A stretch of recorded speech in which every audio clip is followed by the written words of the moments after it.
Sous l'orage, Seydou Badian. Le père Benfa, après avoir longuement médité, fit appeler Sibiri auprès de lui. Le déjeuner n'était pas encore servi, maman Ténin était toujours dans la cuisine, d'où sortait maintenant une fumée blanche et épaisse. Je voudrais parler à mes frères Tiemoko, Moussa et Sori. Je veux qu'ils soient autour de moi au coucher du soleil. Sibiri acquiesça et se leva. Le père Benfa le rappela.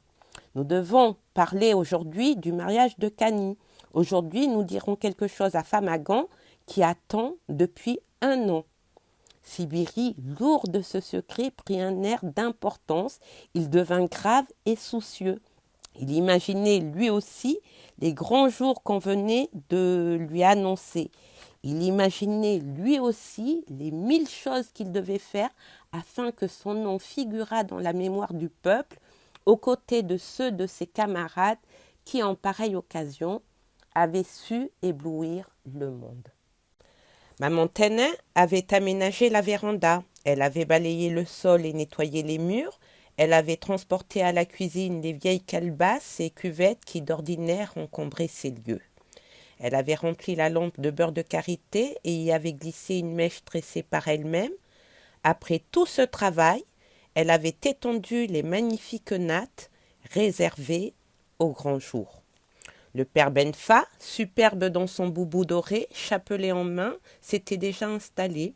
Il était si majestueux, si imposant, que tous ceux qui, venant vers la véranda, l'apercevaient, marchaient sur la pointe des pieds pour ne pas se faire entendre. Il resta ainsi seul avec ses prières jusqu'à l'arrivée des autres. Les 3 frères du père Benfa étaient venus les premiers, puis un étranger qui s'était annoncé dans la cour par des plaisanteries et des jurons pittoresques. Tiemoko, Moussa et Sori ne semblaient pas très tranquilles. On lisait sur leur visage de la gêne et même de l'inquiétude. C'est que les conseils de ce genre portent rarement bonheur à tout le monde. Le plus souvent, quand les hommes d'une même famille se réunissent ainsi, c'est que l'épouse de l'un d'eux a parlé. C'est qu'il y a eu une plainte et l'histoire aboutit souvent à une flagellation. Les frères du père Benfa n'étaient donc pas sans appréhension. Soucieux, chacun semblait chercher dans ses derniers souvenirs quel litige, quel différend pouvait lui attirer la colère des autres. Des minutes s'écoulèrent ainsi, mais les inquiétudes se dissipèrent lorsque Sibiri, solennel, vint poser près de son père un panier rempli de cola.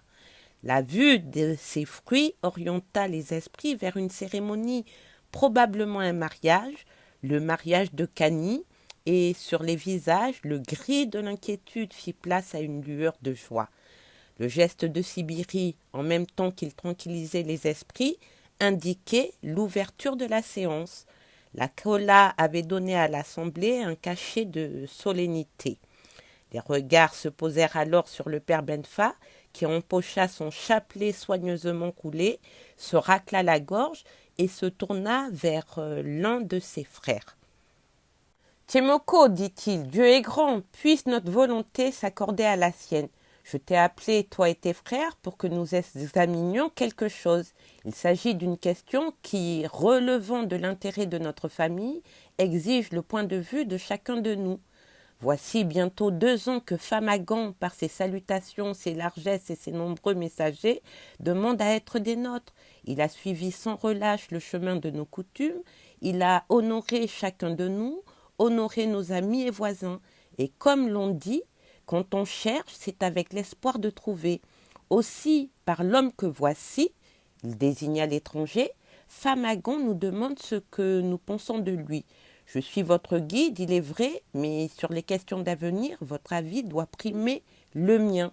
Je suis le plus proche de l'au-delà, les ans me mènent de plus en plus vers nos ancêtres, et quand je ne serai plus, vous aurez la charge de tout ce qui a trait à notre famille.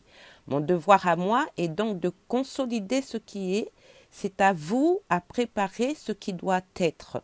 Ceci est ma parole. » Après ces mots, le père Benfa prit sa tabatière en peau de bouc posée à côté de lui par les soins de maman Ténin. Il plongea le pouce et l'index et déposa une poudre jaune sur sa langue. Puis, il tendit la tabatière à son frère Tiemoko et poussa une sorte de gloussement. Tiemoko, les yeux baissés, en signe de respect, assis maintenant en tailleur, demeurait immobile. Il regarda tour à tour ses frères cadets comme s'il cherchait dans leur attitude cette déférence que les plus jeunes éternellement doivent à leurs anciens. Il se racla la gorge, se rajusta dans son attitude, manipula la tabatière et se décida à parler. « Nous avons entendu tes paroles, dit-il au père Benfa, mais comme toujours, les pintades regardent celles qui les guident. Pour avoir voulu être un des nôtres, Famagan nous a comblés. Il y a 1000 jeunes filles dans le quartier et sur ces 1000 jeunes filles, il a choisi Kani. Ce geste pour nous a une signification autrement plus importante. Il veut dire que notre famille a su maintenir dans les traditions laissées par nos pères. Il s'agit là de louanges et de louanges qui s'adressent à toi, Benfa. Famagan nous a rehaussés aux yeux du monde. Nous sommes donc ses serviteurs. Nos pères disaient « J'ai plus peur de celui qui me respecte que de celui qui me menace. » Vrai, s'exclama l'étranger. Famagan l'a pensé. Ce n'est pas pour ce qu'il nous a donnés, continua Tiemoko. Ce n'est ni pour ses présents, ni pour les sommes d'argent que nous avons reçues de lui. Avant Famagan, avant même Kani, nos dents étaient solides et nous tenions ferme sur nos pieds. Ce qui nous mène vers Famagan, c'est sa démarche, son heureuse conduite à notre égard, en un mot, son savoir. Car nos pères disaient également, la meilleure des connaissances est celle qui mène l'homme vers l'homme. Famagan a su nous gagner, c'est notre devoir.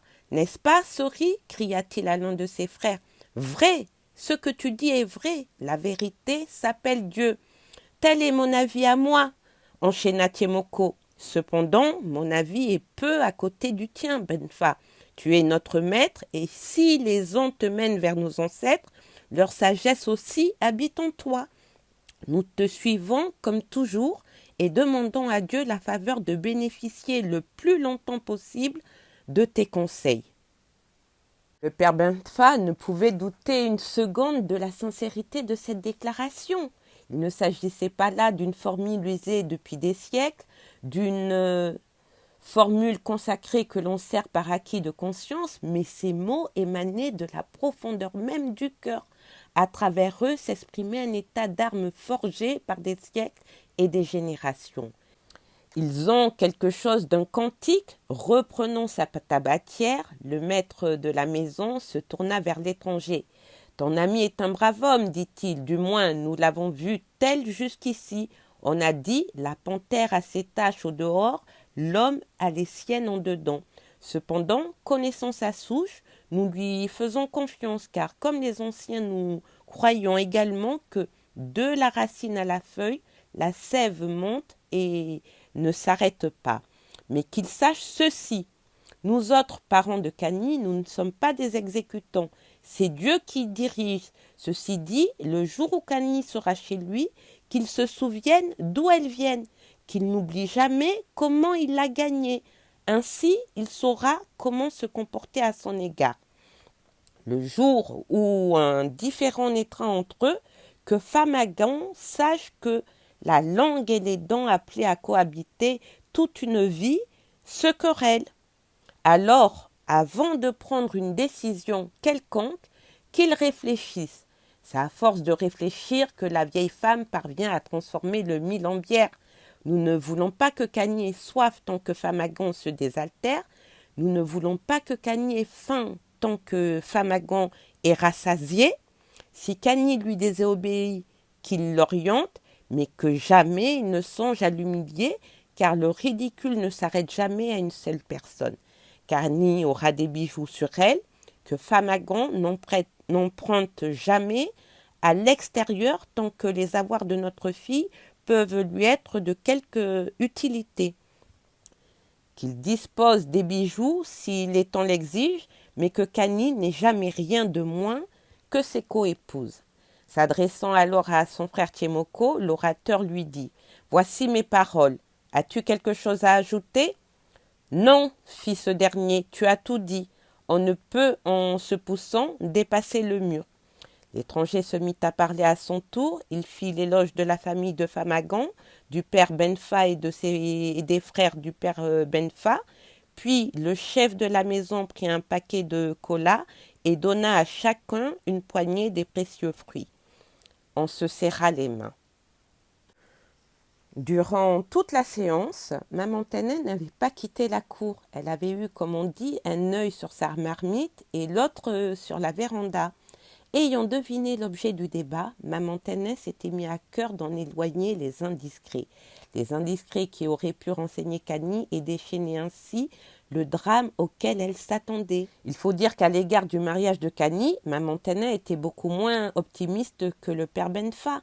Elle savait que Kani et Samou n'avaient nullement tenu compte des menaces du père. Ils se revoyaient encore dans la rue ou chez d'autres élèves. Plus d'une fois d'ailleurs, Kani avait donné à sa mère la preuve que rien n'avait changé. C'est ainsi que, lavant le mil autour du puits ou filant du coton sous la grande véranda, elle prononçait le nom de Samou dans tous les chants que les jeunes filles disent à leur ami. Maman Tenet avait été témoin des petites scènes combien choquantes entre Kani et certaines de ses camarades d'enfance. Chaque fois que Mata, Sukura ou Koria venaient narguer Kani en lui montrant les magnifiques cadeaux de leurs soupirants marchands commis au boutiquier, la fille de Benfa criait qu'elle n'était pas à vendre et qu'elle aimait Samou. Elle savait également, maman Tenet, que Kani, ainsi du reste que son frère Birama, rudoyait les messagers de Famagan chaque fois que ces derniers, conformément à l'usage, essayaient de plaisanter avec eux. On comprend donc que ce projet de mariage, au lieu de joie, inspirait plutôt de l'inquiétude à maman Tenet. Celle-ci prévoyait des orages. Elle imaginait déjà les pleurs et les sanglots de sa fille le jour où on lui apprendrait qu'elle appartenait à Famagan. Après le souper, maman Tenet resta pensive. Elle se demandait comment résoudre les 1000 difficultés qui fatalement naîtraient de ce mariage. Filant son canton de tous les soirs, elle jetait le furtif regard sur le père Benfa. Elle eût voulu lui parler, elle eût voulu lui dire tout ce qui, en cette minute même, la tracassait, mais elle n'osait car elle savait que le père Benfa la croyait de connivence avec sa fille Kani et s'en prendrait à elle. Étendu sur son tara, l'air satisfait, le maître de la maison contemplait les étoiles. Douce était la nuit. Le clair de lune inondait la cour d'une lueur à laquelle le ciel donnait sa couleur. On eût dit, en regardant l'horizon, qu'une main ingénieuse avait dessiné des arbres et des collines sur un immense tapis bleu orné d'étoiles. Les tam-tams résonnaient et couvraient la voie chevrotante du muséum. Dans la rue, les cris des enfants se mêlaient aux cantiques des mendiants. Soudain, le sifflement des flûtes domina le bruit de la rue. C'était l'appel aux enfants du quartier qui devaient affronter d'autres enfants à la lutte ancestrale. Maman Tenet arrêta sa coquenouille. Le père Benfa se redressa. La lutte, fit-il, les enfants vont lutter. Il se recoucha et pensa à sa jeunesse, aux exploits de sa jeunesse. Il fut un peu triste à l'idée que la lutte populaire de jadis mourrait aujourd'hui dédaignée par les enfants qui vont à l'école. Maman Tenet, distraite un moment de ses lourdes pensées, fredonna l'hymne au maître lutteur et ce chant la transporta dans ses jours de liberté, dans les beaux jours de son enfance. Mais la réalité était là. Kani venait de rentrer. Maman Tenet devint à nouveau soucieuse. Des minutes et des minutes s'écoulèrent. Sentant que ses doigts n'avaient plus l'agilité de tous les jours, maman Tenet s'arrêta, se leva, rangea ses quenouilles après s'être débarrassée des débris de coton qu'elle avait sur les bras et sur les vêtements. Puis, elle s'habilla convenablement et vint à côté du père Benfa. « Je vais faire une commission, lui dit-elle. Mais le père Benfa dormait. Maman Tenet resta un moment indécise, puis se rendit auprès de ses coépouses qui faisaient du coton dans leur case, demanda à l'une d'elles de prévenir le maître de la maison au cas où il se réveillerait. Connaissant tous les soucis que donnait à maman Tenet le mariage de Kani, on pouvait deviner aisément où elle allait à cette heure-ci. où allait-on chercher la tranquillité et la paix de l'esprit, si ce n'est chez le féticheur? Oui, Maman Tana se rendit chez Tchékoura. Elle allait chercher par l'intermédiaire de ce dernier des appuis surnaturels. Elle allait se faire indiquer des offrandes à faire pour conjurer le mauvais sort et obtenir l'accord des ancêtres. Cheminant à travers les rues poussiéreuses, la femme du père Benfa butait souvent contre un caillou ou passait sans mot dire à côté d'un vieillard au regard étonné. Elle avait l'esprit lourd de crainte et de projets. Elle imaginait de son mieux les prescriptions que Tchékoura, dont il lui semblait entendre déjà la voix prophétique. Mais Maman Tana était aussi fière de sa démarche. Si toutes les mères faisaient comme moi, pensait-elle, aucune famille ne connaîtrait la honte et le désaccord. Arrivée devant la porte de Tchékoura, Maman Tana sentit son cœur battre. Elle se trouva un peu embarrassée. Elle ne savait plus comment aborder le sujet. Elle eut peur de l'éventuelle sentence du devin. Elle s'arrêta et voulut retourner sur ses pas, mais ayant aperçu un homme qui semblait venir à elle, Maman Tana, courageusement, franchit le seuil du vestibule, arriva dans la cour, salua à mi-voix un groupe d'hommes qui discutaient devant un monceau d'arachides et vint s'arrêter devant la case de Tchékoura. Assis sur une vieille peau de mouton, le regard fixé au sol où s'éparpillaient des kauris, Tchékoura s'entretenait avec les puissants invisibles. Maman Tana se pencha instinctivement vers lui et le salua.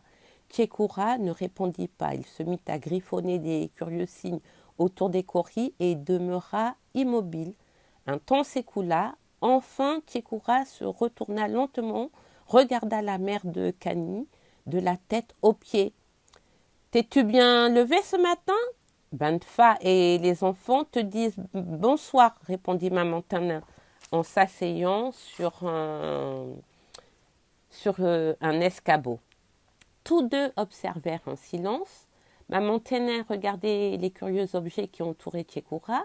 Elle vit suspendus au mur des queues de taureaux cerclées de bandes de coton rouge, des statuettes, des masques qui, par leur aspect terrifiant, donnaient l'impression d'être des dieux prêts à transformer l'univers en un immense brasier.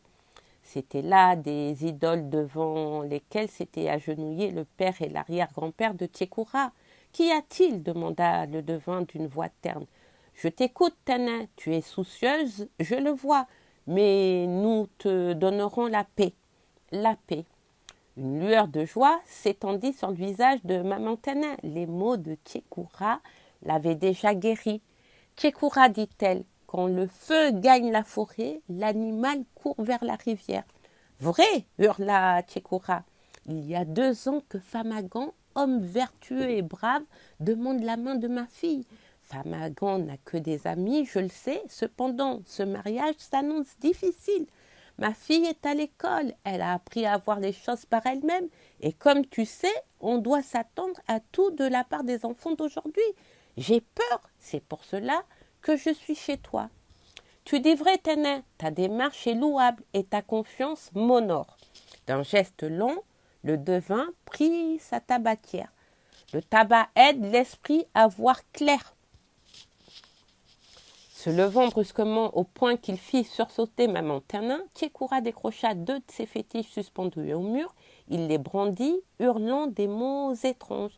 Il resta quelques minutes figé comme ces statues, puis posa les fétiches sur un carré de sable et endossa un boubou couleur sang perlé d'amulette. Il se plaça ensuite devant un masque au visage infernal.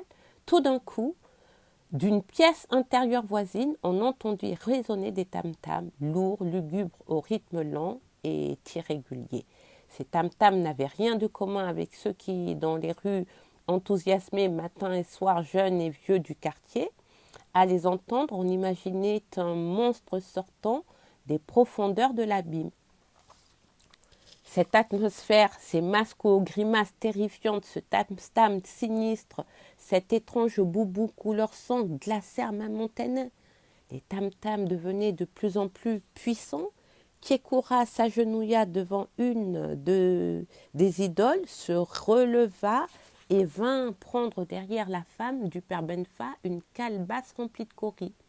Il en déversa le contenu sur un autre carré de sable au fond de la petite case, examina longuement les courriers éparpillés et prononça quelques mots. Ensuite, plongeant 2 fétiches dans une calebasse remplie de sang, le devin cria « Tuez l'insolent, protégez le fidèle, l'un seul des vivants, frappez l'indiscret au milieu de la tête, frappez qu'il n'y ait ni sang, ni pu, ni fracture, ni fêlure, cependant que sa tête garde votre empreinte, mais protégez les amis, et si vous êtes puissant, je vous attends. » Maman Tenet ouvrit de grands yeux, son front se couvrit de sueur, elle trembla. À peine Tchékoura eut-il prononcé ces derniers mots que la case se remplit de fumée en même temps que de nombreux gémissements s'élevaient. De longues minutes s'écoulèrent ainsi. Maman Tenet, isolée, ne voyait ni Tchékoura, ni les fétiches, ni rien. Enfin, les tam-tams ralentirent, devinrent faibles, lointains et s'éteignirent finalement dans les ténèbres d'où ils étaient nés. La fumée se dissipa peu à peu et Tchékoura, assis en face de maman Tenet, reparut, mâchant sa salive. 3 fois il toussota et 3 fois maman Tenet sursauta. Une impatiente mêlée d'angoisse serrait la femme de Benfa à la gorge. Mais elle se contenait. Enfin, Tchékoura se décida à parler. Maman Tenet sortit satisfaite et tranquille sur le sort de Kani et la paix de la famille. Le lendemain matin, elle apporta à Tchékoura 2 calebasses de lait, une poignée de cola et un coq rouge. Ensuite, à l'heure où le soleil est au zénith, elle se rendit derrière la ville et là, s'arrêtant à la 7e clairière, elle offrit au premier passant qu'elle aperçut 12 bandes de coton et une poignée de cola. Maman Tenet ne dit mot à personne de ce qu'elle avait fait ni de ce qu'elle savait désormais. Elle se conduisit comme d'habitude à l'égard de tout le monde. Cependant, un œil observateur aurait vu qu'elle devenait encore plus tendre, plus maternelle avec sa fille. Était-ce là une prescription de Tchékoura ? Mystère.